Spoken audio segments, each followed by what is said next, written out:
Okay, picking up where we left off last. Two more topics in Chapter 9. I said earlier that we were done with Chapter 9, but that isn't true. I misspoke. These last two topics, osmotic pressure, and these two are all in Chapter 9. Chapter 10 begins with the discussion of ionic solutions later. So the idea is this. You've got some kind of phase transition, either freezing here or boiling. Hold on.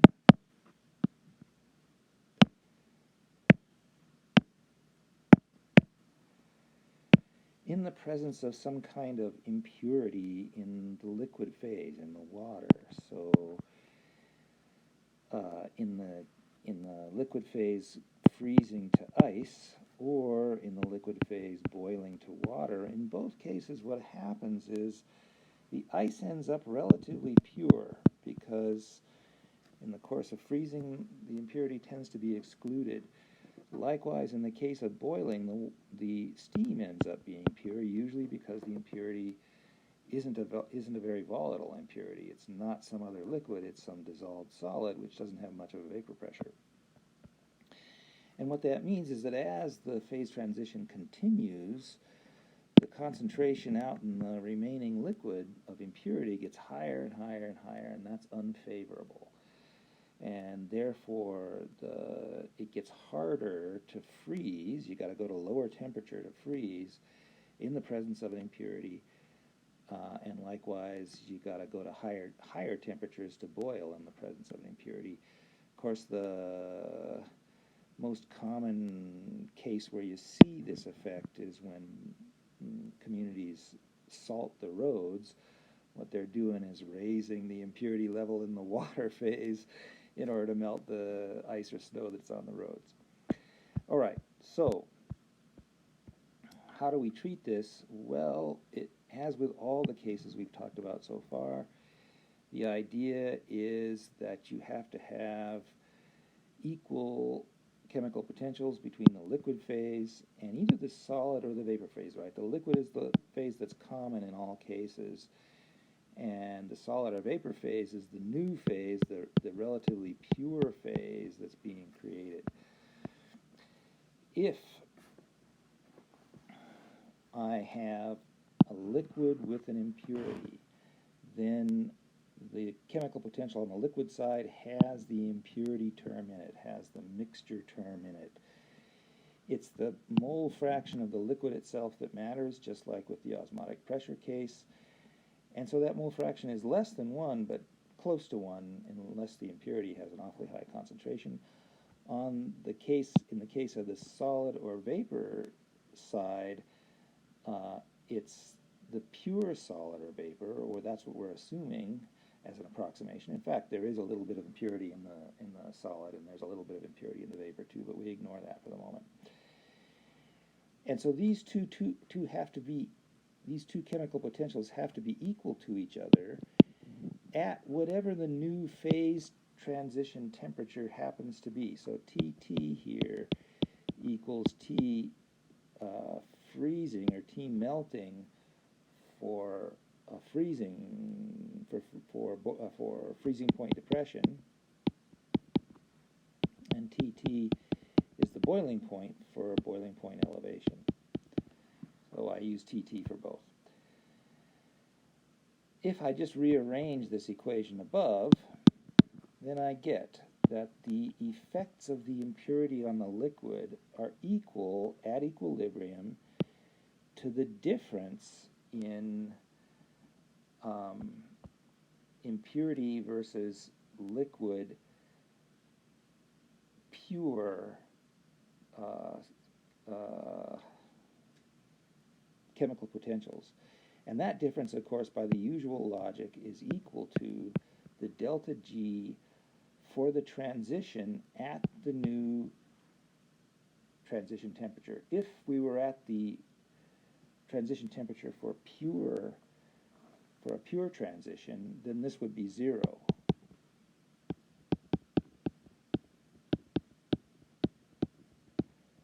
But we're not in the pure situation, so we have to raise this temperature, change that temperature until this net delta G cancels or accounts for the presence of impurities. All right.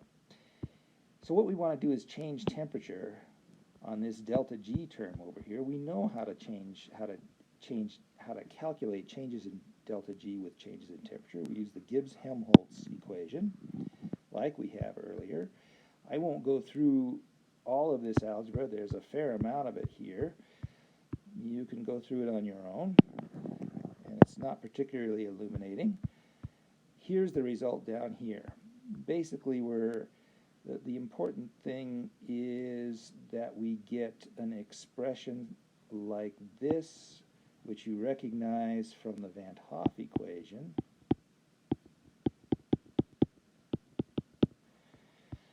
But it isn't equal to log P2 over P1 or log K2 over K1. It's equal to this difference that's caused by the presence of impurity.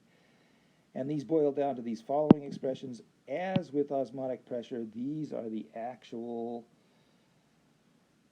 accurate expressions, and if accuracy really matters, these are the expressions we should use.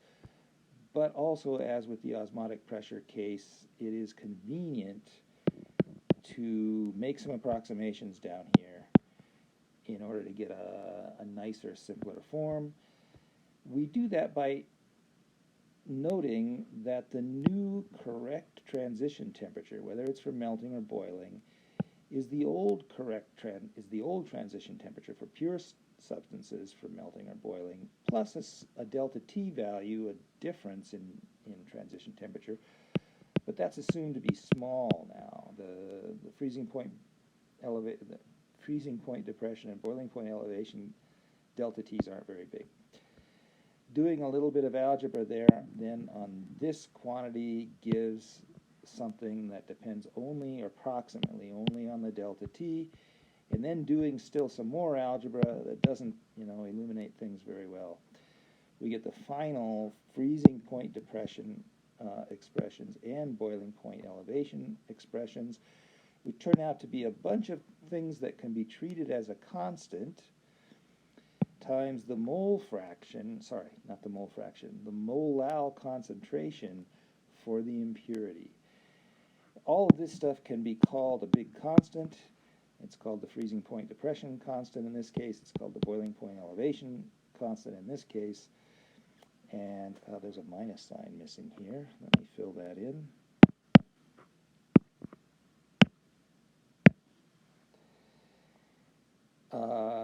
And these are the formulas that you normally see either in freshman chemistry books or even in more advanced books. Usually these constants are not calculated from these formulas up above, though they could in principle. They're usually put in tables. And the units on the, just like with Henry's law earlier, there's different definitions of these constants, different units depending on the concentration units and so on. And I won't go through all those variations. I kept the units in this case the same as in the book, even though I hate molal concentration. So the tables that are in the books should work in these cases. All right, that really is the end of Chapter 9.